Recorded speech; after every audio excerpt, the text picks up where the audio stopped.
Note de réponse aux allégations mensongères d'une nébuleuse association des milieux esclavagistes Soninké UASSDG.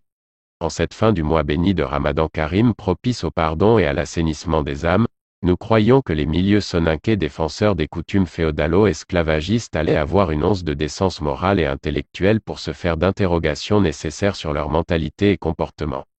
Et là il n'en est rien, ils sortent derrière une énième dénomination associative sous l'intitulé « Union des associations soninké pour la solidarité et le développement au Guidimara », pour diffamer et mentir honteusement devant l'opinion publique nationale et internationale. Eux qui se surnommaient Tunkalan Mukofo, fils de fondateurs de villages ou AGDD, existent réellement via quelques groupuscules WhatsApp qui sont entre autres Démocratie islamique, Tunkalan Moufa Bandit Taksa, fan Donald Trump.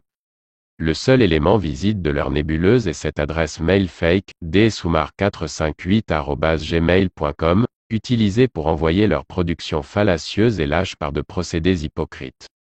Dans leur dernière communication lue sur Cridem, les tentatives malsaines habituelles à salir notre engagement pacifique d'éveil humaniste et citoyen contre l'esclavage coutumier dans la communauté soninké notamment dans nos villages au Guidimaga, sont d'une vacuité innommable. Complexés et dépassés par la marche humaniste et civilisationnelle de notre époque, ils se sont illustrés dans une bassesse sociale sur l'affaire autour d'une paisible dame Madame Maïmouna Sissoko d'origine malienne qui vit avec les siens depuis bientôt 30 ans dans le village de Diagili.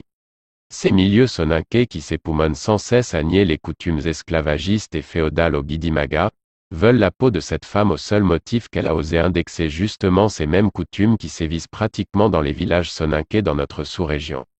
Ils sont obsédés par la dynamique militante irréversible Gambana Aksu contre un ordre coutumier érigé de discrimination et de ségrégation, et les contre-vérités factuelles dans leurs communiqués dévoilent leur irresponsabilité manifeste et un manque de moralité inouï.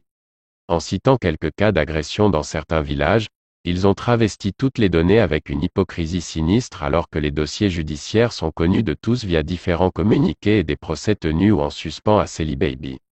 À Amag en 2019, ce sont 2 jeunes gens de notre communauté Gambana Aksu qui avaient été blessés par balles réelles par un élément de leurs clans sociaux, image disponible mais choquante.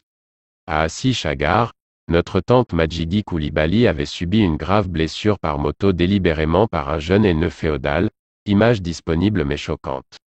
À Dafor le 31 juillet 2021, notre frère Samba Moussa Koné avait été violemment agressé, ligoté et filmé largement diffusé par les féodaux du village.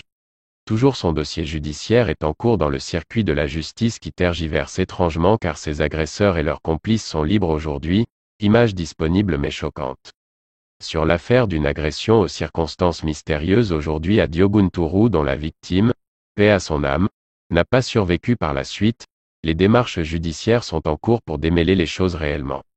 Cette entité nébuleuse UASSDG des officines qui défendent les coutumes esclavagistes et féodales, est une énième voie caricaturale et honteuse qui n'atteindra aucunement la justesse et l'honneur de notre engagement pacifique pour l'avènement d'une égalité sociale et citoyenne dans notre communauté et dans notre pays d'une manière générale. Nos idéaux Gambana Aksu ont acquis un ascendant moral et civilisationnel sur vos petites lâchetés immorales. Nouakchott, le 30 avril 2022.